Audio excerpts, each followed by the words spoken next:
now transition to talking about the VP debate tonight. Setting expectations ahead of any debate is a full-time job for campaigns, for sure. We've all seen that. And maybe some of us on Screaming have taken part in that in years past. I want to play for you what the Trump campaign is saying about today versus Donald Trump saying about today himself.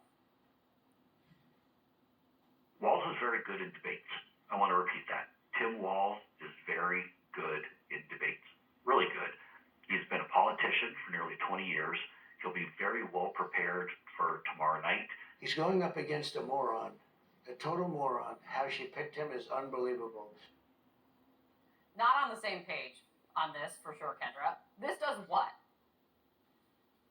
Well, look, at the end of the day, Tim Walz came out and set his own expectations, right? During the interview process, when he was going through it and when VP Harris was deciding who to choose, he said to her point blank, "I'm a really bad debater." He's repeated that along the way. He did it on your network when he did the interview with Dana Bash.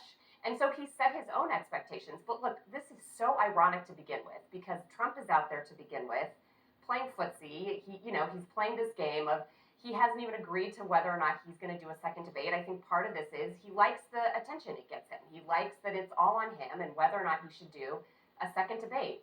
And it's frankly not what the voters care about at the end of the day. They care about the issues. They care about the policies that the various campaigns are putting forward.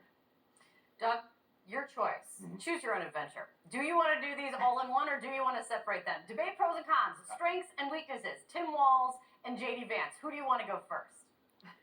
Well, I'll do Tim Walz first because look, he's unknown, but he does have this folksy charm. I think that's a strength. People react positively to that.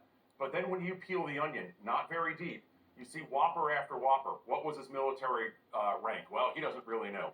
What was going on with IVF in his family? Well, he didn't describe that accurately. Was he in China for Tiananmen Square? Well, it turns out he wasn't, even though he said he was. And that's where I think J.D. Vance is going to be relentless, and that's one of J.D. Vance's strengths on Tim Walz today. Tim Walz whoppers. What about, if strength for Vance is relentlessness, what is his weakness going in? Well, it's exactly what Tim Walz is going to use when he goes after Vance, and that's going to be on the weirdness. We're going to hear about childless cat ladies and so forth. And Kate, I think one of the interesting things for me is I read that Tim Walz has been holed up in a camp, doing debate prep at a place called they're calling it Camp North Star. And that was the name of the camp in, I think, John Berman's favorite Bill Murray movie, Meatballs, where Bill Murray gave a speech that said, "It just doesn't matter. It just doesn't matter." He's That's literally tonight. shouting that Because off ultimately, right now. well, excellent. Ultimately, this race is about Donald Trump versus Kamala Harris, right track versus wrong track. The undercard of the heavyweight fight is always forgotten. Well, relentlessness and weirdness and meatballness, just pure goodness. It's really good to see you guys. Thanks for coming on. Thanks.